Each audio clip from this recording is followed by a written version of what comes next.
Hello friends, welcome to smart study YouTube channel. इस video के माध्यम से डिस्कस करेंगे काफ़ी इंपॉर्टेंट क्वेश्चंस जो आपके एग्जाम पॉइंट ऑफ व्यू से काफ़ी ज़्यादा महत्वपूर्ण रहने वाले हैं। तो चलिए वीडियो को जल्दी से जल्दी शुरू करते हैं। इससे पहले आपके लिए एक इन्फॉर्मेशन है कि अगर आप राजस्थान की किसी भी एग्जाम के प्रिपरेशन कर रहे हैं, चाहे वो रीट हो, पटवार हो, राजस्थान हाईकोर्ट हो, LDC या कोई भी एग्ज़ाम हो, पुलिस, पटवार, रीट, LDC, इसके साथ ही RS या किसी भी एग्जाम की अगर आप प्रिपरेशन कर रहे हैं तो परीक्षा ऐप आपके लिए बेहतरीन टेस्ट सीरीज लेके आया है।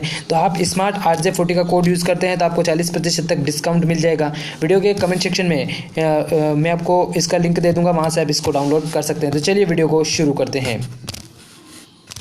तो फ्रेंड्स, सबसे पहला क्वेश्चन आपकी स्क्रीन पर है कि मारवाड़ के बाईसंदा सिक्के का अन्य नाम क्या था। ये क्वेश्चन बहुत से पेपर में पूछा भी जा चुका है, तो काफ़ी इंपॉर्टेंट है। तो मारवाड़ के बाईसंदा के नाम से जिस सिक्के को जाना जाता था उसका अदर नाम कौन सा था? विजय शाही सिक्का। विजय शाही सिक्का। और आपको पता है कि मतलब ये बोल सकते हैं कि महाराजा विजय सिंह मारवाड़ के शासक भी रहे हैं, ये काफ़ी अच्छे तरीके से आपको पता होगा। तो विजय सिंह के बेसिस पे हम इसको बोल सकते हैं कि मारवाड़ में बाईसंदा को विजय शाही के नाम से जाना जाता है।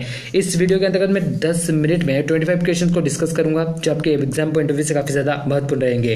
कटारशाही, रामशाही और चेहरेशाही सिक्के कहाँ प्रचलित थे? तो आप सभी को पता होना चाहिए कि कटारशाही, रामशाही और चेहरेशाही जो सिक्के थे वो बूंदी के काफी ज्यादा प्रसिद्ध थे। बूंदी में काफी ज्यादा इनका प्रचलन था। अगला क्वेश्चन है, निम्नलिखित प्रशस्तियों के उनके समयानुसार सुमेलित करना है कि करेक्ट कौन सा वाला है। तो आपको ध्यान रखना है कि सबसे पहले तो जो आपकी रणकपुर प्रशस्ति है, रणकपुर प्रशस्ति जो है वो कब की है? तो 1439 की प्रशस्ति है। कब की है? ऑप्शन 3 है। इसके साथ अगर बात करें कि राज प्रशस्ति, तो आप सभी को पता है कि ये राज प्रशस्ति कब की है? 1676 की है। तो फर्स्ट का जो हमें दिख रहा है वो कौन सा दिख रहा है? थर्ड दिख रहा है। और सेकंड वाला जो है, इस सेकंड का जो हमें दिख रहा है वो आपका कौन सा है? थर्ड वाला जो है उसका कौन सा करेक्ट है? तो 1676 है। तो जिसमें ऑप्शन में दिख रहा है वो करेक्ट कौन सा वाला है? फर्स्ट का थर्ड इसमें दिख रहा है और इसके साथ ही थर्ड का जो है वो फोर्थ दिख रहा है। तो फोर्थ किसमें है? थर्ड ऑप्शन में। ऑप्शन नंबर फर्स्ट जो होगा वो आपका करेक्ट आंसर होने वाला है। आसानी से इसका आंसर कर सकते थे। शाहजहानी मस्जिद को लेकर कहाँ मिला है? मतलब ये बोल सकते हैं कि शाहजहानी मस्जिद जो है वो कहाँ पर है। ये क्वेश्चन एग्जैक्ट क्वेश्चन है, थोड़ा सा मिसप्रिंट है। तो इस क्वेश्चन का जो करेक्ट आंसर है कि शाहजहानी जो मस्जिद है वो कहाँ पर है? तो वो अजमेर में अवस्थित है। कहाँ पे अवस्थित है? अजमेर में अवस्थित है। राजस्थान राज्य अभिलेखागार कहाँ पर स्थित है? राजस्थान राज्य अभिलेखागार जो अवस्थित है वो कहाँ पे स्थित है दोस्तों? तो वो बीकानेर वाले क्षेत्र में अवस्थित है। कहाँ पे है? बीकानेर वाले क्षेत्र में राजस्थान राज्य अभिलेखागार स्थित है। किस शिलालेख में चौहानों को वत्स गोत्रीय ब्राह्मण बताया गया है? RS प्री का क्वेश्चन है, काफी इंपॉर्टेंट क्वेश्चन है। तो आपको पता होना चाहिए कि ये जो है ये कौन सा वाला है। तो आपको ध्यान रखना है किस शिलालेख में चौहानों को वत्स गोत्रीय ब्राह्मण के रूप में बताया गया है। तो आपका इस क्वेश्चन का करेक्ट आंसर कौन सा है? बिजोलिया का शिलालेख है। कौन सा है? बिजोलिया का शिलालेख है। हम इसको बिजोलिया का जो शिलालेख है हम इसको बोल सकते हैं कि लगभग इसकी जो डेट मानी जाती है, तो ये जो डेट मानी जाती है कब की मानी जाती है? तो हम इसको बोल सकते हैं कि लगभग ये 11वीं शताब्दी के आसपास की डेट मानी जाती है। काफ़ी इंपॉर्टेंट है। निम्नलिखित में से कौन सा शिलालेख चित्तौड़ जिले से नहीं प्राप्त हुआ है? तो कौन सा है? तो हमें पता है कि मानमोरी का चित्तौड़ से प्राप्त हुआ है, गोसुंडी का चित्तौड़ से प्राप्त हुआ है और नगरी का। ये तीनों की तीनों कहाँ से? तो चित्तौड़ वाले क्षेत्र से प्राप्त हुए हैं। कणसुआ चित्तौड़ क्षेत्र से प्राप्त नहीं हुआ है। तो आपका यहाँ पे करेक्ट आंसर कौन सा होगा? तो क्वेश्चन नंबर 7 का करेक्ट आंसर कौन सा है? कणसवा। चित्तौड़ के समीप मानसरोवर से कर्नल टोड ने कौन सी ईस्वी का मान मौर्य का जो शिलालेख है वो प्राप्त किया था, उसके बारे में पूछा गया है। तो मान मौर्य का जो शिलालेख आपको प्राप्त हुआ है वो कौन सा है? तो आपको करेक्ट आंसर जो है वो कौन सा है? 713 एना डोमिने, मतलब 713 ईस्वी का जो शिलालेख है वो प्राप्त हुआ है। मानसरोवर से कर्नल टोड ने इसको प्राप्त किया था। काफी इंपॉर्टेंट है। बेराट से अशोक के शिलालेख की खोज किसने की थी? तो आप सभी को पता है कि भीम डूंगरी हो गया, गणेश डूंगरी हो गया, इस प्रकार से महादेव डूंगरी। तो उस वाले क्षेत्र में बेराट जो शिलालेख प्राप्त हुआ है वो किसने प्राप्त किया? तो कैप्टन बर्क का नाम आपने सुना होगा। तो कैप्टन बर्क को ये शिलालेख प्राप्त हुआ था। निम्न में से कौन सा शिलालेख गुहिल शासक शिलादित्य के समय का माना जाता है? इनमें से 4 में से जो दिया है तो आपको फाइंड आउट करना है कि निम्न में से कौन सा जो है वो गुहिल शासक शिलादित्य के समय का है। वो दोस्तों कौन सा है? सामोली का शिलालेख है। नेक्स्ट क्वेश्चन की बात करें तो बेराट से अशोक के शिलालेख की जो खोज हुई थी वो डेट कौन सी वाली थी? तो बेराट से अशोक के शिलालेख की जो खोज हुई थी वो कब हुई थी? 1837 ईस्वी में हुई थी। काफी इंपॉर्टेंट क्वेश्चन है। किस स्तंभ पर राणा हमीर को विषम घाटी पंचानन की संज्ञा दी गई है? तो वो जो है वो स्तंभ कौन सा वाला है? वो स्तंभ है कौन सा? कीर्ति स्तंभ। इसी विषम घाटी पंचानन के रूप में राणा जो हमीर है इसे हम ये बोल सकते हैं कि वीर राजा और बहुत सारे उपाधियों से भी इसको नवाजा गया है। तो विषम घाटी पंचानन के बारे में तो कीर्ति स्तंभ प्रशस्ति है। राव लूणकरण को कलयुग का कर्ण जो कहा गया है वो किसके अंतर्गत कहा गया है? तो आप सभी को पता है कि जूनागढ़ की जो है, आपको पता होगा कि राव बिका के बाद लूणकर्ण और लूणकर्ण के बाद रायसिंह आते हैं। तो जूनागढ़ का शिलालेख है जो रायसिंह के द्वारा लिखित है, तो हम ये बोल सकते हैं उनके द्वारा ये लिखवाया गया था।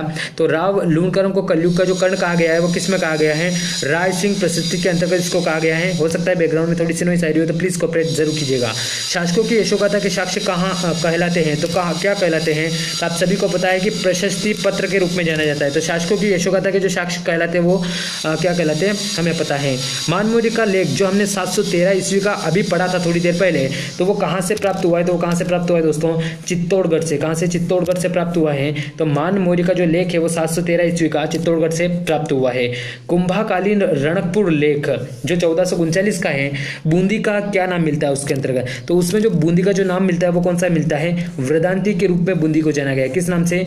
वृदांती के रूप में बूंदी को जाना गया है। कुंभा के काल का है, रणकपुर का है और 1439 के रूप में उसको बोल सकते हैं। राजस्थान के उदयपुर के पुरालेख संग्रहालय में उपलब्ध किस ग्रंथ से राजपरिवार की जानकारी मिलती है? तो राजस्थान की जो उदयपुर की जो पुरालेख का जो संग्रहालय है उसमें किसकी? तो सिया हुजूर जो है उससे राजपरिवार के बारे में डिटेल इंफॉर्मेशन मिलती है। इसके बारे में आपको ध्यान रखना है, काफी इंपॉर्टेंट क्वेश्चन है। अगले क्वेश्चन की बात करूं तो बड़वा ग्राम कोटा से कितने मोखरी युग अभिलेख प्राप्त हुए हैं दोस्तों?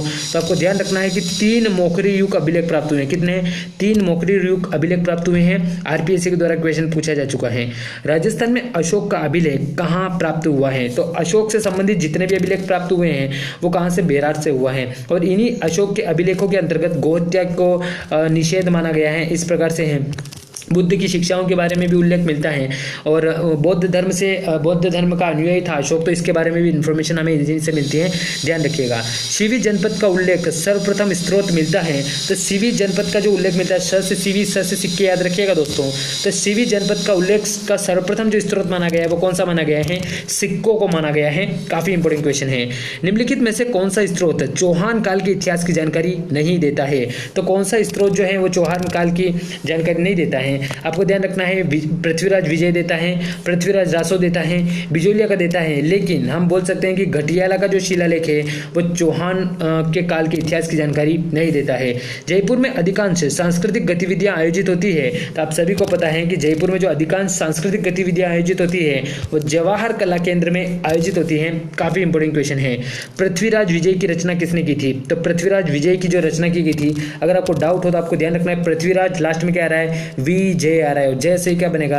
जयानक बनने वाला है। तो पृथ्वीराज विजय से कौन सा है? तो जयानक के द्वारा की गई थी। किराडू का सोमेश्वर मंदिर और आभानेरी का हर्षद माता मंदिर निम्नलिखित में से कौन सी स्थापत्य शैली में बने हुए हैं? क्वेश्चन पूछा है किराडू का सोमेश्वर मंदिर और आभानेरी का हर्षद माता का जो मंदिर है निम्नलिखित में से कौन सी स्थापत्य शैली में बने हुए हैं? आप सभी को याद रखना है वो स्थापत्य जो शैली वो कौन सी है? गुर्जर प्रतिहार शैली वो मानी गई है। तो किराडू का सोमेश्वर मंदिर आपको पता चल गया होगा। अगला क्वेश्चन है कि अरबी फारसी शोध संस्थान जो है वो कहाँ स्थित है? तो अरबी फारसी शोध संस्थान के बारे में अगर मैं बात करूं, आपको ध्यान रखना वो कहाँ पे है? टोंक, नवाबों की नगरी के रूप में जाना जाता है दोस्तों। और इसके साथ ही हम ये बोल सकते हैं कि राजस्थान की एकमात्र मुस्लिम रियासत के रूप में भी किसको जाना जाता है? तो कौन सा जाना जाता है? टोंक को जाना जाता है। ये काफी इंपॉर्टेंट क्वेश्चन है। हमने प्रीवियस वीडियोज में डिस्कस किया था कि जो सिरोही है उसको सिररोही मतलब सिर कटने वाली बताया गया है। इसके बारे में आप ध्यान रखिएगा। बीकानेर के बारे में इंफॉर्मेशन बताऊं तो आपको पता होगा जूनागढ़ दुर्ग के बारे में। जूनागढ़ या इसे जमीन का जेवर भी कहा जाता है। ये काफी इंपॉर्टेंट क्वेश्चन इसके बारे में बनता है। इसके साथ ही अगर मैं बात करूँ जोधपुर, तो आप सभी को पता है राठौड़ वंश का प्रमुख केंद्र माना जाता है। इसके बारे में आज मैं आपको इस वीडियो के माध्यम से एक ट्रिक बता रहा हूं, उसको ध्यान से रखिएगा। अगर आपसे पूछ ले कि राजस्थान में किन खनिजों का एकाधिकार माना जाता है तो खनिज कौन कौन से वाले हैं, तो आपको ध्यान रखना है कौन सा? तो ध्यान रखना है एक तो कौन सा है दोस्तों? सेलेनाइट है। कौन सा है? एक तो ध्यान रखना है आपको सेलेनाइट है। एक कौन सा है? वोलस्टोनाइट में राजस्थान एकाधिकार रखता है, लगभग 100% उत्पन्न होता है। सेलेनाइट हो गया, वोलस्टोनाइट हो गया। थर्ड नंबर की अगर मैं बात करूं तो आपको ध्यान रखना है सीसा जस्ता। कौन सा है? सीसा जस्ता में भी राजस्थान अपना एकाधिकार रखता है। इसके बाद आपका कौन सा बनता है? तांबड़ा बनता है। कौन सा है दोस्तों? तांबड़ा है। तो एकाधिकार में कौन कौन से? सेलेनाइट, वोलस्टेनाइट, सीसा जस्ता में प्रथम स्थान की बात नहीं कर रहा हूं मैं, एकाधिकार की बात कर रहा हूं, लगभग 199 या 100% उत्पादन। तो सेलेनाइट है, वोलस्टेनाइट है, सीसा जस्ता है। आपका ये बोल सकते हैं कि तांबड़ा, हम इसको बोल सकते हैं कि तांबड़ा है। और एक और कौन सा है? जास्पर है। तो इस वीडियो के अंतर्गत 25 क्वेश्चन डिस्कस किए, जैसा कि मैंने पहले ही बताया था कि 10 मिनट में 25 क्वेश्चन को डिस्कस करेंगे। उम्मीद करता हूँ वीडियो पसंद आया होगा। वीडियो अच्छा लगा चैनल को सब्सक्राइब और लाइक करना बिल्कुल भी ना भूलें। Thank you, thanks for watching. जय हिंद, जय भारत।